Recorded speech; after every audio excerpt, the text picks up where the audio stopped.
Hello everyone, if you wanted to know how you can play Candy Crush Saga on your computer, then you have come to the right place because in this video I'm going to show you how easy it is to download and play Candy Crush Saga on your computer easily. So first off, you're going to open up your web browser, you're going to search for BlueStacks, you're going to go into this link, you're going to go ahead and download this software, and once you're done downloading and installing it, you're going to open it up, and then you're going to come here, you're going to search for Candy Crush Saga. Here it is.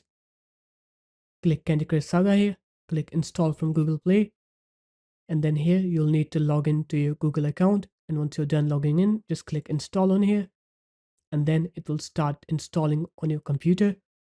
So just wait for it to complete installing, and once it's done installing, you can go ahead and play the game. So there it is guys, that's how easy it was. If you guys found this video helpful, make sure to leave a like, comment and subscribe to the channel, and I'll see you in my next video. Peace.